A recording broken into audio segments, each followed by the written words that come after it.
Bottom Up, episode 26.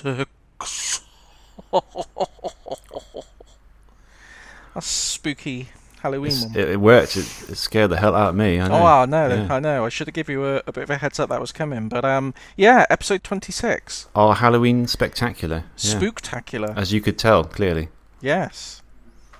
Yeah. Right, that's the show then. That's just see you later. So, I'm Tibbs. Yeah, I'm Ollie. You are Ollie, and together, our powers combined, we are Podemup. Yeah, so it's not been that long since we did the last episode, but we thought we'd try and get a bit of spooky Halloween goodness.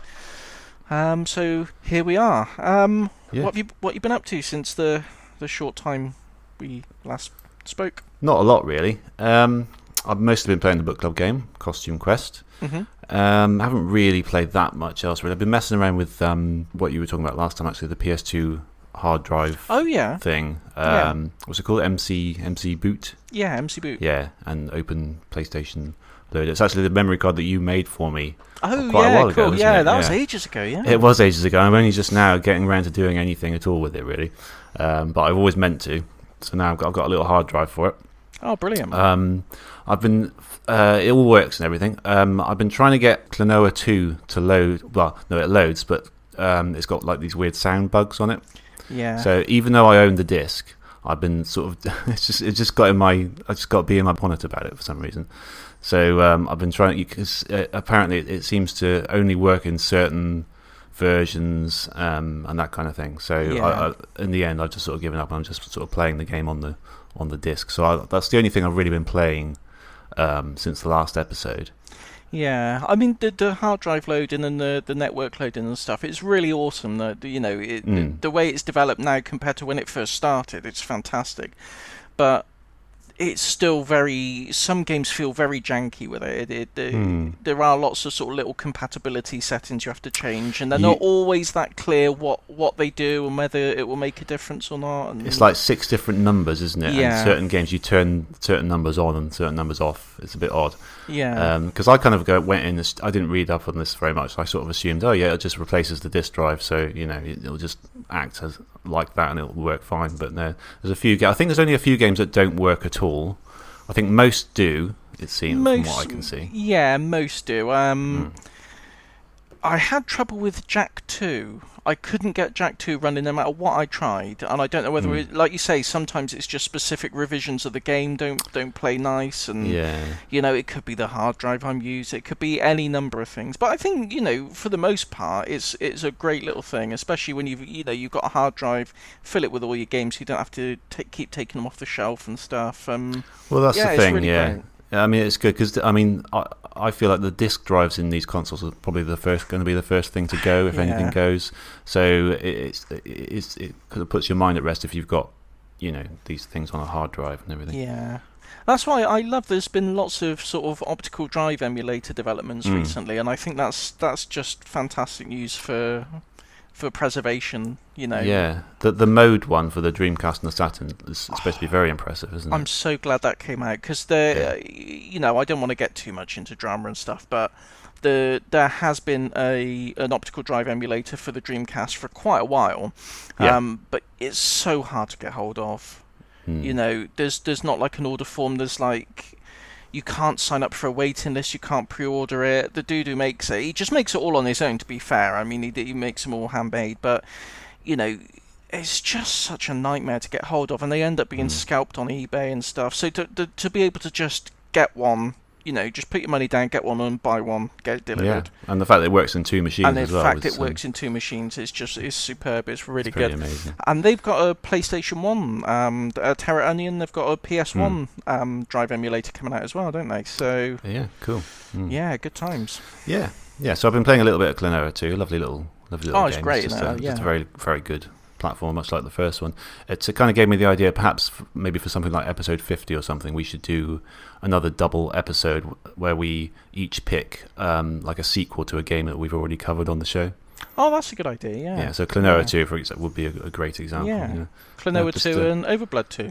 Overblood 2, I knew you'd say that. There you go, booked in, episode 50, there you go. There we go. Yeah, we're only halfway there, though, so, yeah. But yeah, that's kind of what I've been doing. I haven't messed around with this too much, but I discovered that you can do cheats on RetroArch. Oh, okay, which is cool. the multi-system emulator, Yeah. for those who don't know. Basically, you download this big file full of cheats for every game under the sun, basically. They're a bit like Game Genie kind of things.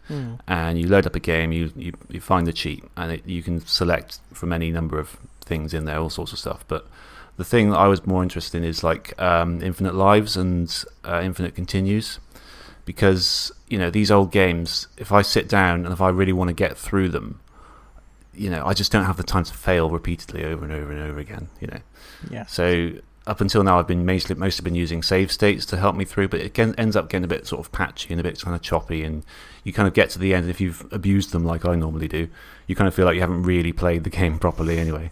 Yeah. So there's something quite appealing about infinite continues, maybe, and infinite lives, in that you kind of bring it up to the level where games are now. I was going to say, I mean, the whole lives thing was just kind of a hangover from the arcade, really, wasn't it? Yes. When they brought games home, in arcades you had credits and lives, and it's just something that they just did because that's what games were, and I don't think there's very few games that have a live system these days. They tend to more be just the more traditional platformers might have them, and then even then it's just, if you lose all your lives, okay, you got to start the level again. That's the worst.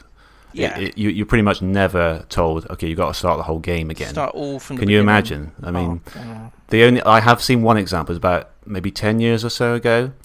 It was a new version of Rocket Knight on the Xbox Live Arcade. Yes. That did it. That you progress through levels, and if you lost a certain number of lives, I think it's quite a lot, but if you lost them, you actually had to start the game again.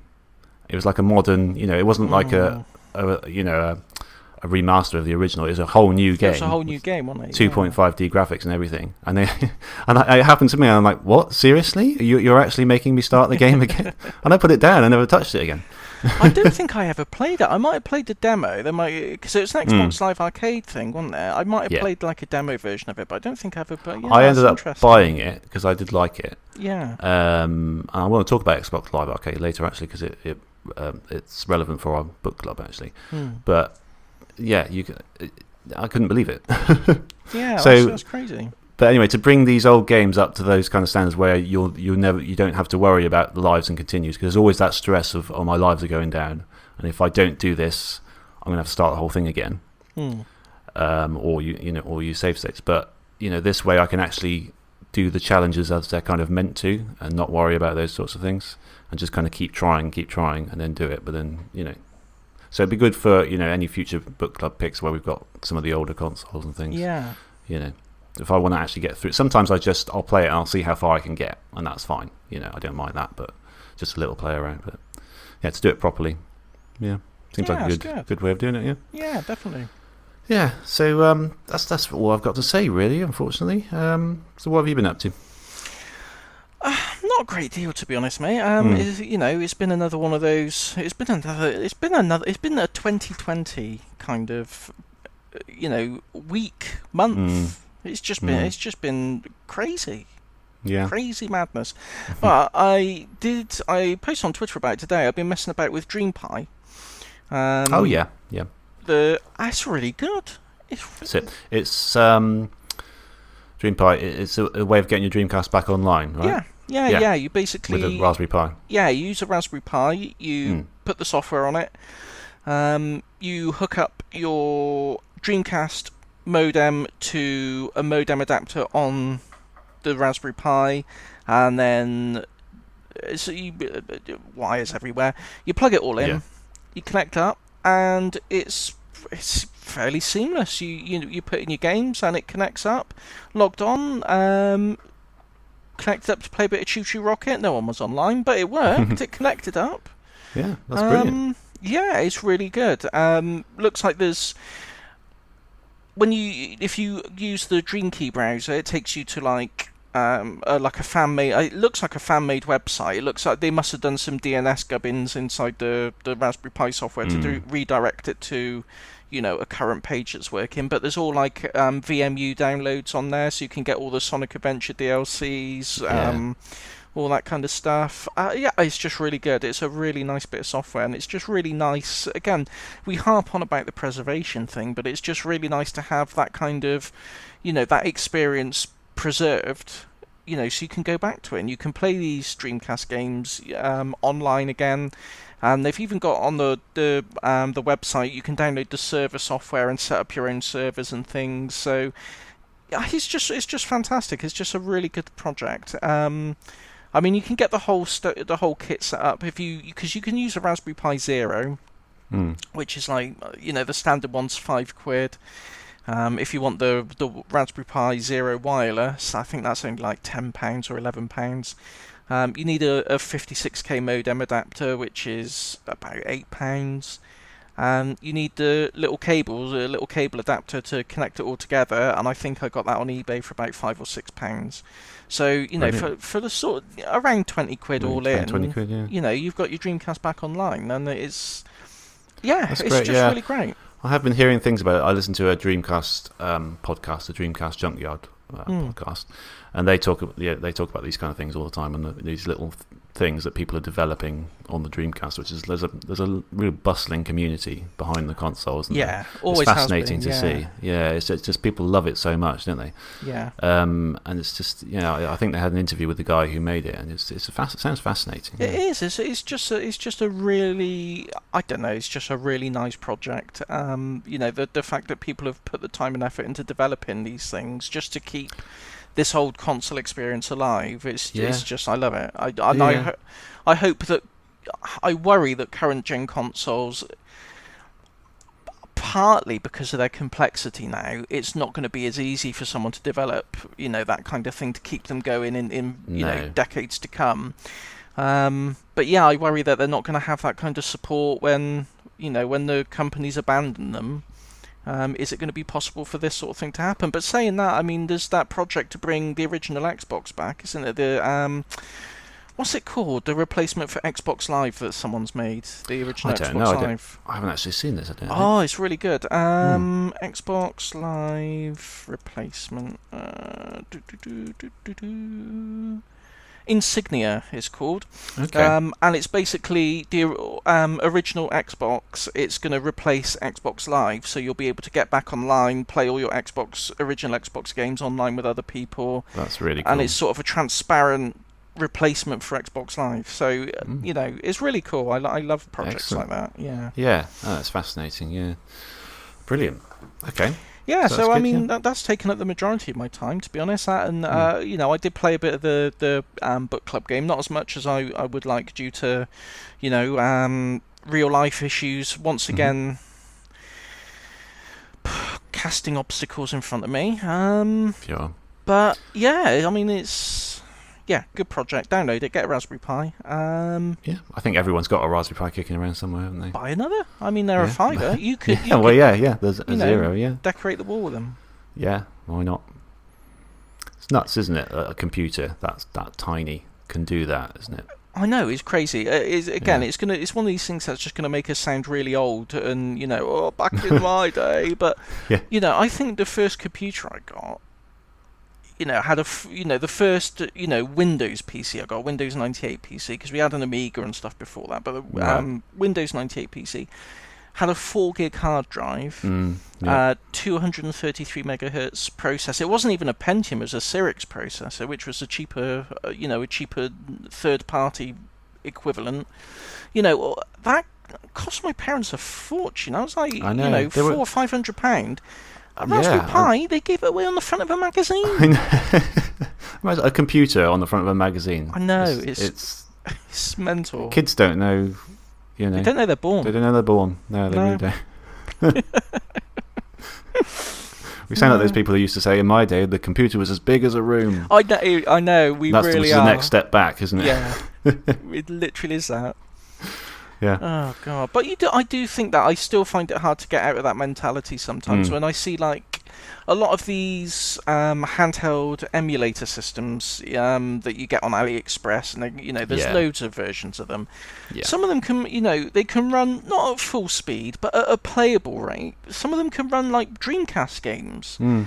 And I think, when I had my Dreamcast, if someone told me, oh, here's a handheld system, no bigger than, a Discman, and it'll play full colour, full speed Dreamcast games. Yeah. I'd have thought you were mad. That would seem like sorcery. But now it's like, they churn them out. They do, yeah. It's It's good. It's we're of the age now where we can sort of look back and we have very vivid memories that happened like 20, 25 years ago. Yeah. And when I think about that, I can't get over how much things have changed since then. I know. And yet I feel like I'm the same. I haven't changed, and I'm the same. And it's just, all this stuff has happened, and you can't quite get your head around it. I know, it is. You've been there that whole time, and all that has happened. It's crazy. It is proper getting old, isn't it? It is. Yeah. Well, happy Welcome Halloween, to the Old Man everyone. Gaming Podcast.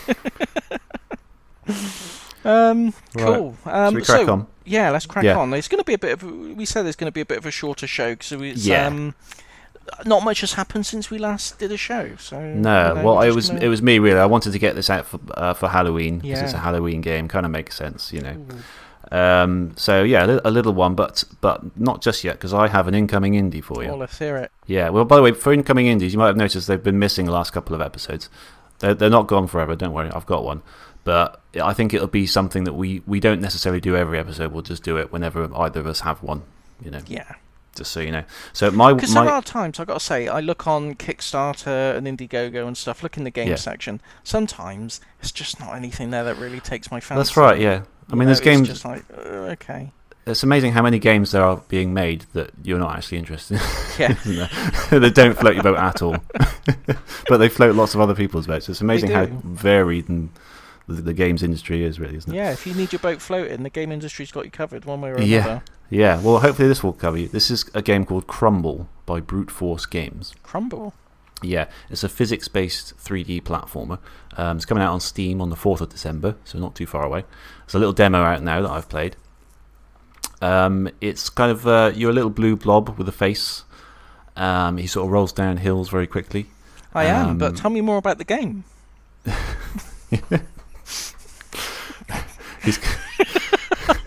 Sorry, that caught me unaware.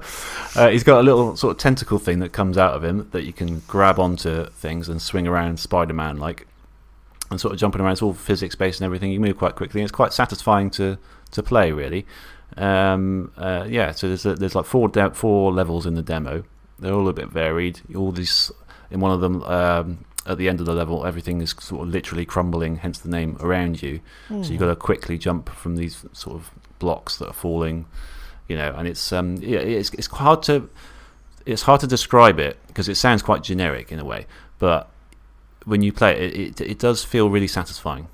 I'm just looking it's at very the simple. Screenshots now. It's got a really nice art style. It does. Kind of, it's not quite low poly, but it's I don't know. It's very. I don't know. It's not even minimalist. I don't know. I don't know how I describe it, but I like it. Yeah, it's similar to those things, but it's very simple, but it's very nice, and it's well worth a play. If you've got a demo, if you've got a Steam account, it's well worth tracking down. There's a nice little aeroplane level in it as well, where you're on top of an aeroplane, and you kind of where you move on the plane dictates the direction it flies in. So you go to the front of the plane to tilt downwards, the back to tilt up, left and right, etc. You got to dodge these obstacles, and there's kind of these waves crashing underneath you, and it's lovely. It's a lovely little game. It looks really good. I'm just looking at some of the little video of it now. Yeah, I really like the look of that. It's kind of a game I would like to see on Switch. It looks like a Switch game. Yeah, I think it's just Steam at the moment. Obviously, it's getting going. A lot of games start out on Steam because it's the easiest thing to do, and then if it picks up momentum, as it were, then it can maybe head to Switch. Hopefully. Yeah, I would hope so. I wouldn't be surprised. Yeah, it looks like a game that would be very much at home on Switch. So well, I spotted it. I think I was following it on Twitter anyway, actually. But I spotted it because Steam recently did an event of lots of different demos of various games, and I spotted it in there and I downloaded it then. So obviously it's getting some promotion there, so hopefully it's getting a little kick. Yes. So yeah, it's called Crumble. Look it up. Speaking of Steam, Yeah. did you see the Sega shenanigans? Yeah, I did. Yes, Sega have released, again, it's our favourite word at the moment, limited for a day this time. Yes. Yeah, although I think, or I would hope, that as long as you got them on that day... I didn't. Okay, I did. I haven't played them all yet. We'll talk about what they are in a minute. But I think, I'm assuming that they're DRM free, because they're free anyway. They're tiny little kind of demo oddities and things from their sort of development back catalogue that have been lost into the ether, you know. And they released them out there for free on a one-day only basis.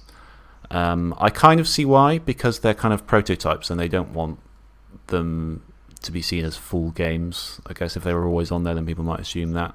But I was hoping they were DRM free anyway, because if you download them, then you've got them then. Yeah. And then you can share them with other people. So it's not quite as bad as the Nintendo thing last time, where it's just all locked down.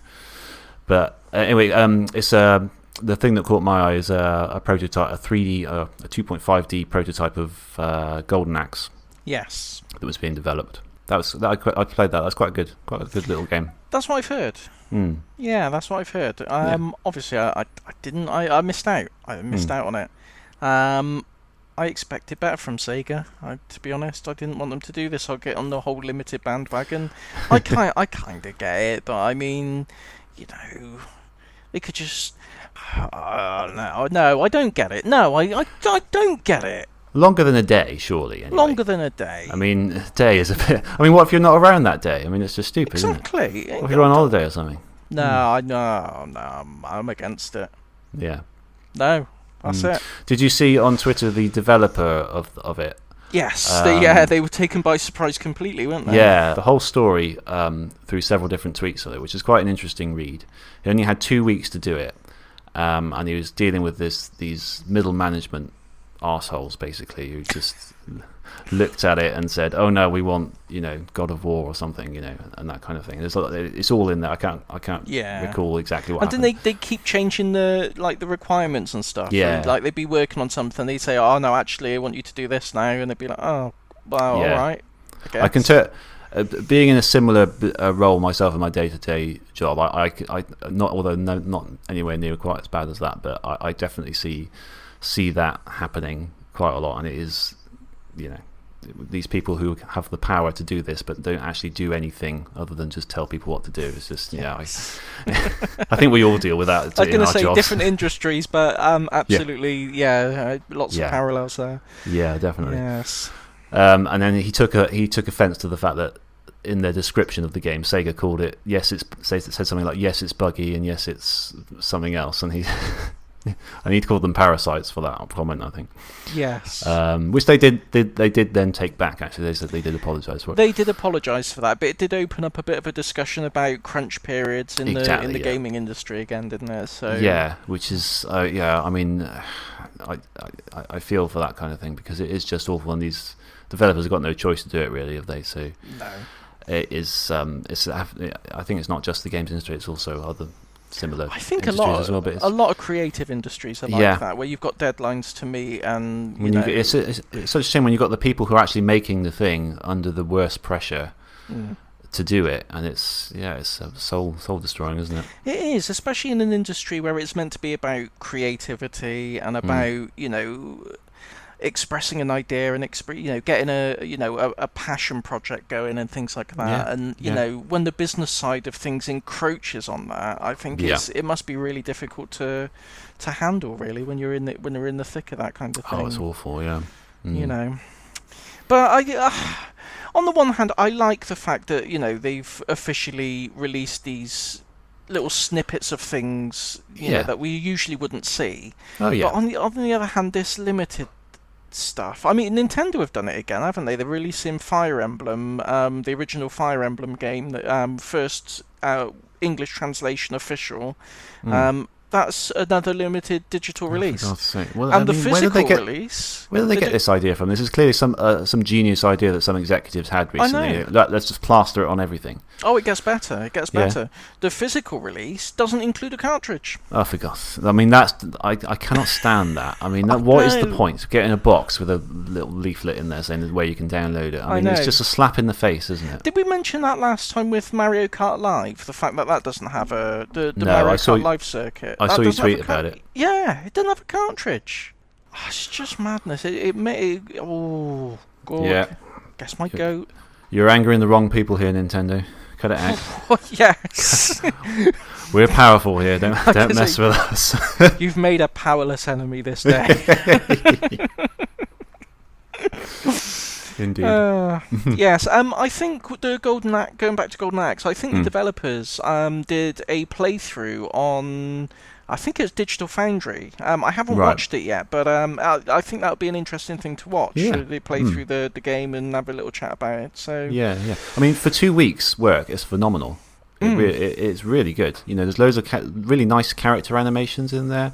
Loads of different, nice visual effects. I think it was only done by a couple of people as well. Yeah, it's like 2 people on there. Yeah, so it's amazing what people can do in those crunch periods, but, shouldn't have to. Well, compared to what the official Golden Axe sequel we got, that Beast Rider thing. I never played that. That's not, it's not terrible, but it's just it's a bit. Yeah. So yeah, Golden Axed. There we go. Yeah. Golden Axed. Yeah, it's called Golden Axed, isn't it? Yeah. Yeah. Anyway, shall we dish out the goods? Halloween candy. The Halloween candy. Dish out the Halloween candy to all the kids who want it. It's Costume Quest, and it's coming to you in a minute and a half or so.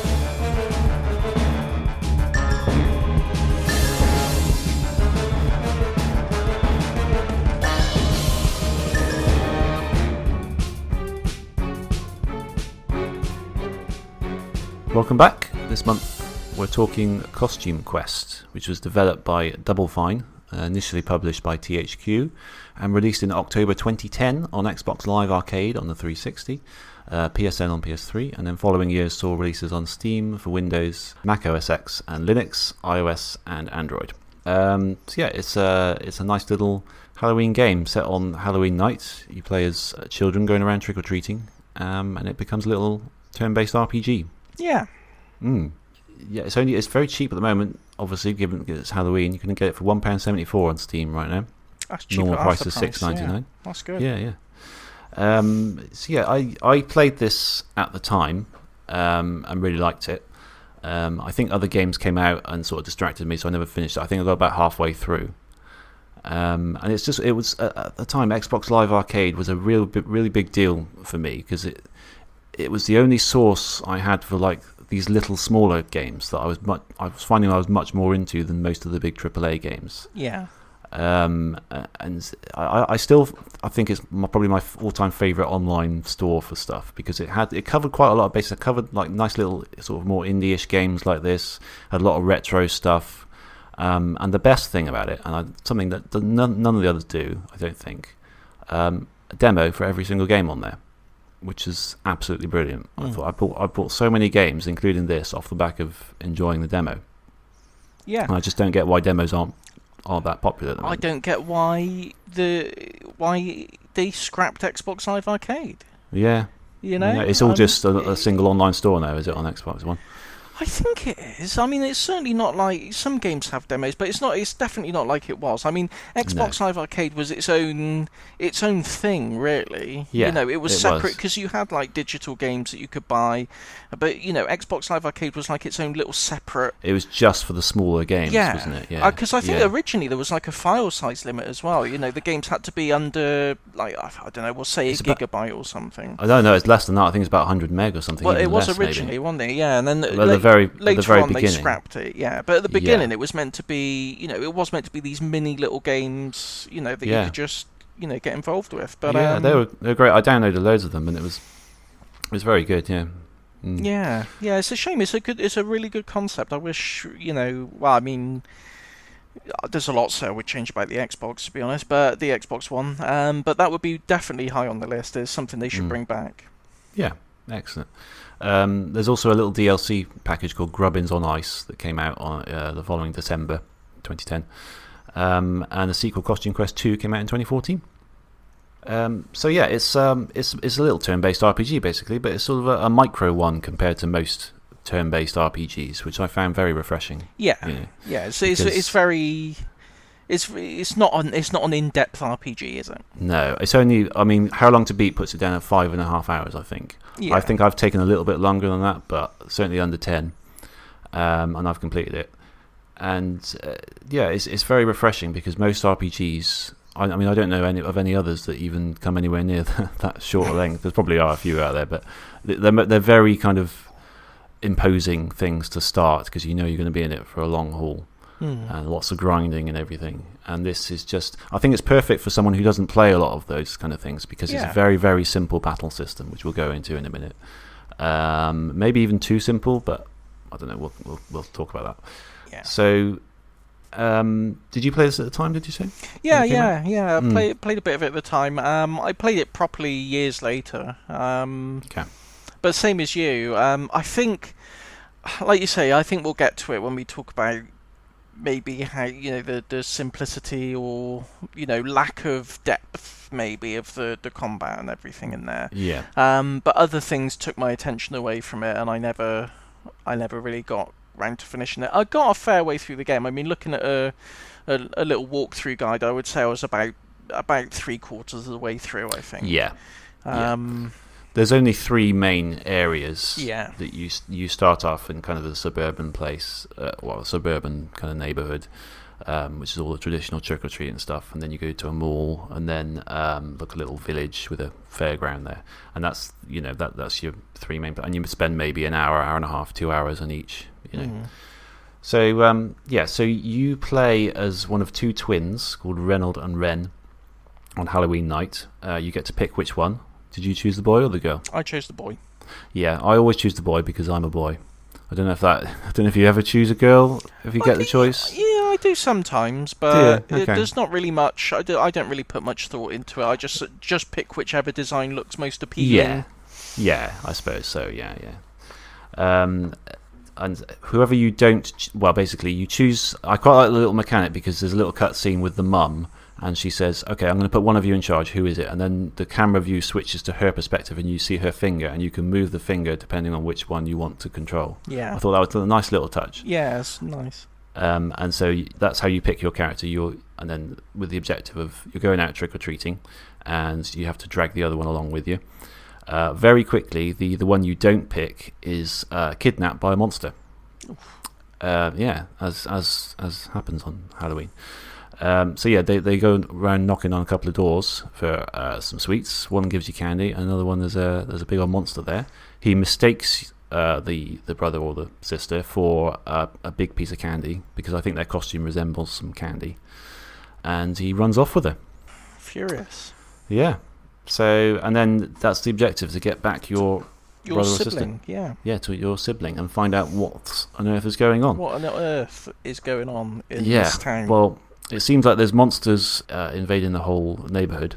They're with the objective of finding as much candy as they can, and they're led by an evil lady called Dorsilla. And later on, it transpires that she's trying to bribe a larger creature called Big Bones to let her into his kingdom with candy because he loves candy. Yeah. Each sort of area of the game, you've got houses, or you've got shops in the mall, or you've got stalls in the carnival later on. You've got a set number of them in each area. You have to knock on each door, behind which is either a friendly neighbourhood resident who will give you some candy, or there's a monster. And if there's a monster, you initiate one of the turn-based battles. You meet another friend called, what's his name? Everett, very early on. You can exchange costumes with him. Your costume is a robot.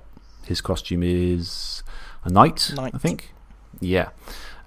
So each of the costumes represent basically a character in the turn-based battle. So when you initiate the turn-based battle, you kind of become the robot or the knight or whatever you're dressed up as if they were a real thing, which is a really nice idea. Yeah, that's a really nice idea. Yeah. And they've got their own attacks. It's a very simple attack thing. There's literally only one attack. Each one has a different one, although there is a nice little quick time event thing that determines how powerful your attack is. So you take it in turns. Monsters go as well. And then after a few turns, you get a special attack. And each costume has a different one. So it'll either be an attack-based one, which is a more powerful attack, or more of a defensive one, such as put a shield over one of the characters. Yeah, like the robot fires all his missiles. Yeah, or revive all the team a little bit, or hide one of the team in the shadows, that kind of thing. So there's attack and defense stuff.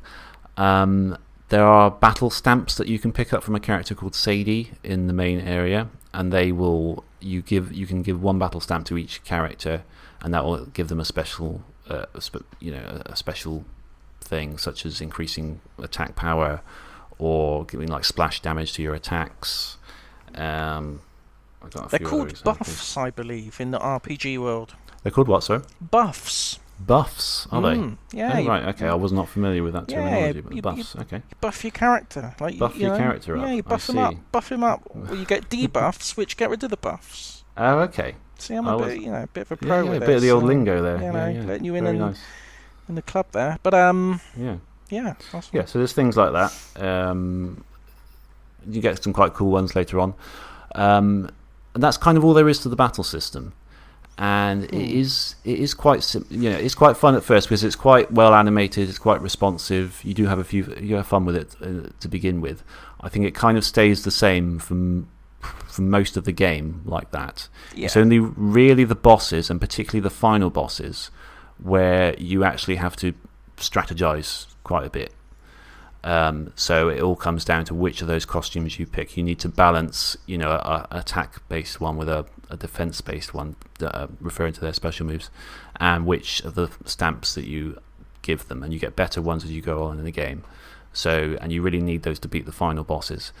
But until then, it's kind of fairly straightforward, fairly easy. You won't have too many problems with it. No. Did you find that? I did find that, yeah. And it's kind of...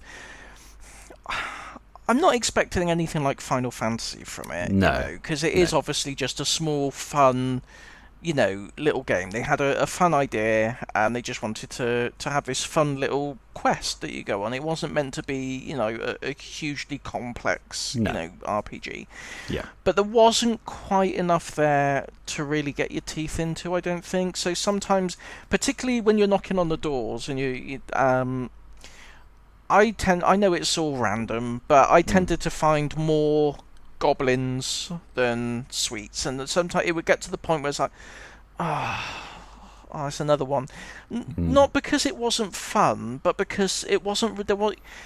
It felt more like a bit more like a time sink, because it was just. Yeah, sure. It's difficult to lose at that Very point in the game. Yes. So it just felt Most like. of them are, yeah. You're just going to be, it's just taking up your time for a few minutes, and then you're back to it just felt like an obstacle in the way of the story, really. So I wish there could have been a little bit, maybe like I know on some modern games, I know it's unfair to like point at modern game design and try and transpose it onto old game design. But there are a number of games that have come out since where they give you like an option for how like a beginner battle system or a slightly more complex system. Yeah. Well, actually, Final Fantasy X did it before, so yeah, there was precedent for it. You can simplify the battle system, or you can have a more advanced version. If they'd have done something like that and just gave you something a little bit more strategy to work with, and maybe cranked up the difficulty a little bit, it might have just sweetened the deal a bit. It's not bad. I'm Yeah. not saying it's bad by any means, but there's not a lot to really get your teeth into. No, I think that's a fair comment. Yeah, given the amount that you do, and you don't really learn anything new either. It's very simple, straight from the get go. Yeah. About how those actions work. And yes, you got the battle stamps, which you do get introduced to, but other than that, you don't really learn. It doesn't grow with you. It doesn't grow with your expectations of getting more intricate. No. So yeah, I think there is a little bit more work they could have done there. Just have a couple of different mechanics, nothing particularly complicated, but just to mix it up a little bit. I don't. Yeah, perhaps a little bit more thought. Have you played the sequel?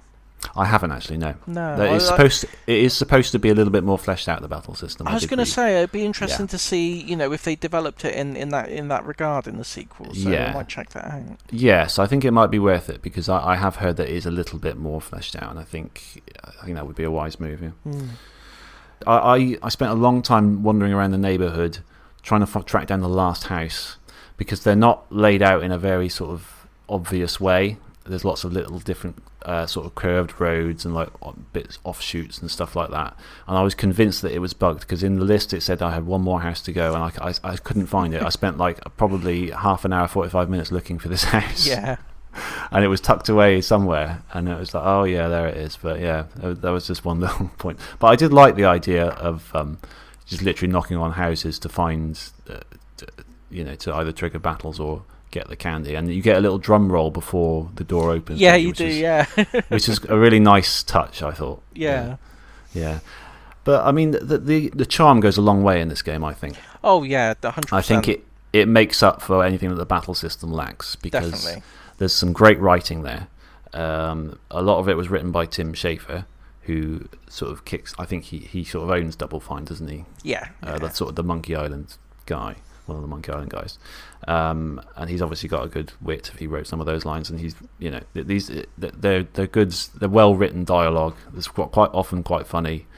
Just dealing with the characters, lots of non-playable characters milling around. You talk to them, they often say funny things, and it's just very charming characters. Very sort of simple visuals as well, but they're quite effective. They almost look like little South Park characters, but they're with a sort of a big head and little bodies, but their faces are kind of drawn on. It's quite a nice style. It is a very nice style. Yeah.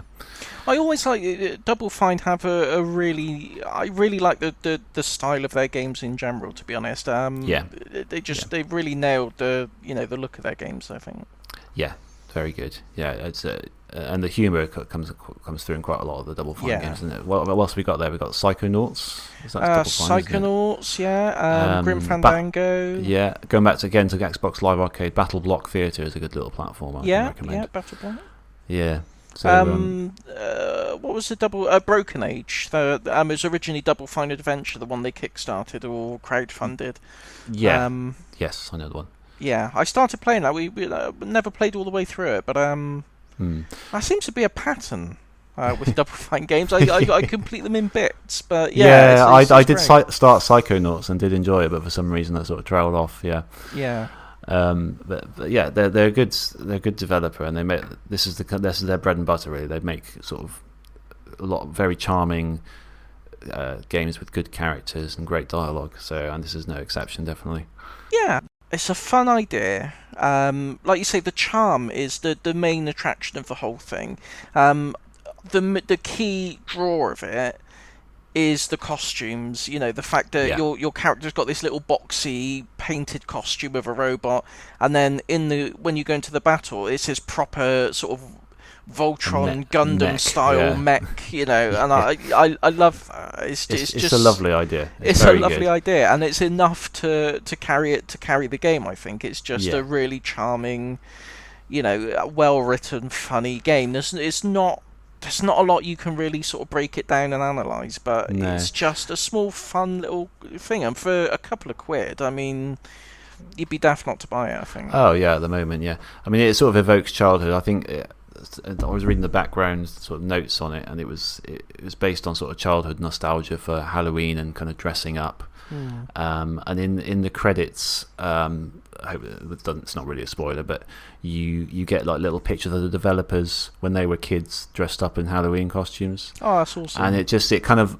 wraps a bow around the whole thing really nicely, because you can tell that this is where it comes from, a sort of a love of kind of very American Halloween, and like, you know, that whole thing they have over there with it. They go kind of nuts. So yeah, but there's lots of other things to keep you busy in the game. I suppose like a lot of RPGs, there's little side quests and things. You know, a lot of the costumes have little abilities in the hub areas as well. Like the robot, for example, if you hold a particular button, you'll go fast and you can go over ramps and stuff, and that's how you kind of progress through that hub world to go to new areas and find new houses and things. And you'll need to do that as sometimes a part of the story sequences to kind of progress. There was one that you're in the suburbs, and there's like a chef lady blocking the path, and she says she needs an ingredient for her soup, which you've got to find. She hints that it's in a tree, but the tree is in a garden where a party is going on, where you can't access it unless you get the Statue of Liberty costume, because it's kind of that sort of theme party. But you can't get the Statue of Liberty costume until you I think it was get a password. I can't remember how I got the password, but you get it from certain other kids, and then they'll stand out of your way.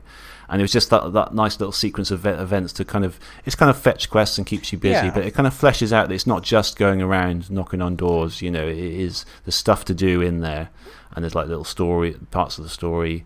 You know, there is content there. It's not not quite as simple as we've explained so far. You know. So yeah, I just wanted to highlight that, because it is, it's definitely not just, you know, knock on door, have a fight, move on to the next one. There is definitely there's stuff to explore, and you know, the world is, like you say, a little bit more fleshed out. When I say, you know, if I said the game's not fleshed out, I'm talking mainly about battle mechanics rather than the game itself. You know. Yeah. There's like after each battle you get a card, don't you? Like a card collection. You can build up this card collection. There's certain kids who are looking for a particular card. If you give them that, you'll get some candy and stuff. I think candy is mainly the currency used to buy the battle stamps, isn't it? Really? Yeah. You know, there's an XP system as well to level up. I find I didn't have to do too much grinding really. You literally just do, you know, the requisite amount of you know, doors, and there's a few monsters milling around in some of the later areas that you can attack if you want, but there wasn't too much extra grinding. No, not really. No, to be fair. No. There's a little apple bobbing mini game which I quite like. Did you see that? Yeah. It's quite a nicely well made, like, very simple. It's like almost like a whack-a-mole kind of thing. Yeah. So you go around the bowl, but apples come up. Some of them have worms in them. You dodge those and you bite. You just chomp down on the apples as soon as you see them. Yeah, and I like that it's hosted by a man who's promoting dental hygiene, but of course he rewards you with candy. And they make reference to this as well. So there's lovely little touches like that, and lovely little sort of humorous nods and kind of sarcasm and that kind of thing. So yeah, it's well worth checking out. I'd highly recommend it. You know, it's a great game to play on Halloween itself, even if you just do a little bit. You know, just like the first area, just because that'll be like the main Halloween bits. You know, I was a little bit less impressed by the mall area. I thought it was a little bit more convoluted and a bit dark and a bit kind of. The mall was probably my least favourite section. I'd agree. It's just it's a mall. Yeah, and the last little village area with the circus is quite good. That's good. Yeah, it's a nice little game, and I'd recommend it. Also, probably worth checking out the sequel as well. Yeah, I'm going to check out the sequel, definitely. Yeah.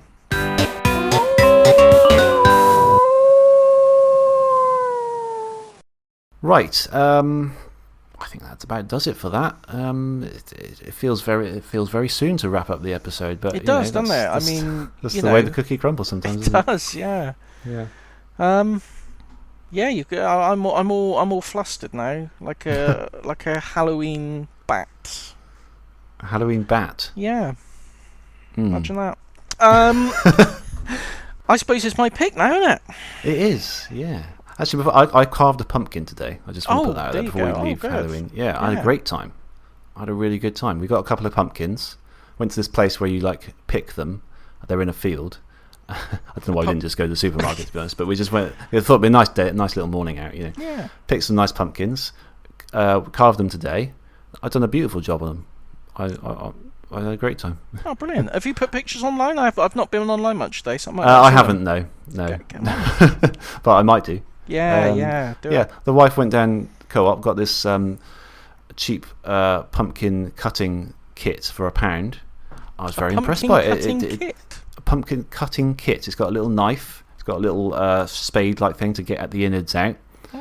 It's only the second pumpkin I've ever carved in my life. I'm sure I had much more difficulty carving the first one, which was a few years ago. I was all set to take like, I don't know, an hour doing it or something today. But yeah, done in like 10-15 minutes. I did 2 of them. That's really good.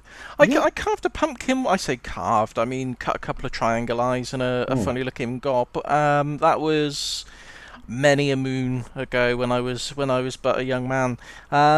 I wasn't very good at it. I just did the triangle eyes, and that was it, really. But some of the pumpkins that you see nowadays are really creative. People do. Oh, they're they're very articulate. I mean, I just drew a basic face, and I thought, oh, this probably isn't going to look good, and I just vaguely cut around the lines, but it ended up looking pretty good. Oh, that's awesome. Yeah.